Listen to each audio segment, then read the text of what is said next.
Bit of an interesting forecast on this Sunday. What's been happening over the last few days? We've been watching thunderstorms and showers develop over the Sierra, and they've been confined to the Sierra.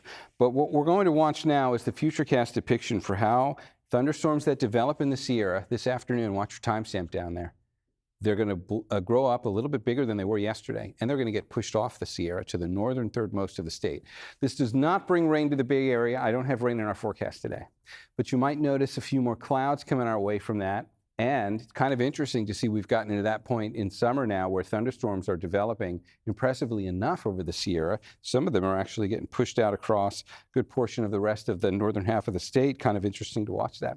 All right, let's talk about temperatures. First thing we'll do for a comparison, this is where we were yesterday. Saturday's daytime highs, and the only reason I wanted you to see that is to compare it with today.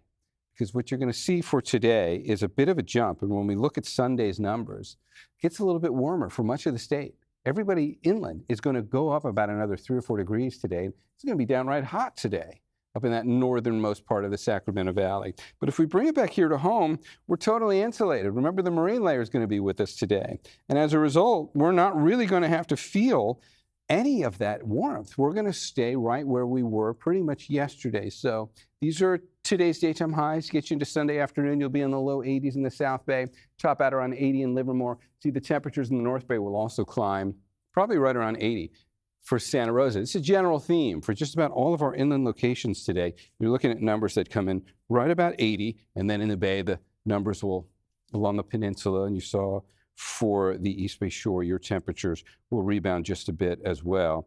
So in terms of the interesting aspect on the marine layer today that's going to be sticking around right off the coast, we'll put that futurecast imagery back on there, and I just wanted you to see where it ends up today.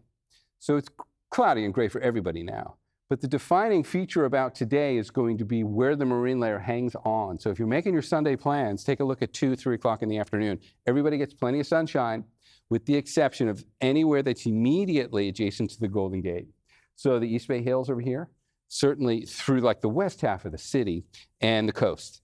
Coast is going to stay fairly gray pretty much throughout the entirety of today as well. So it's a really good showing in that sense in terms of the marine layer really having a lot of staying power. 7-day forecast. We'll start out with the Bay. You see what the numbers look like on here, staying pretty much in the upper 60s and no real dramatic swings. Once you feel what today's like, just replay that. Next 7 days are pretty much just going to be doing that. Let's do the microclimate that's a little bit warmer. We'll get to the inland microclimate. You can see those temperatures on here. We'll see numbers stay right around 80 fairly consistently, and it should hold steady just like that all the way through the remainder of the 7-day forecast, maybe down or up a degree or two at most.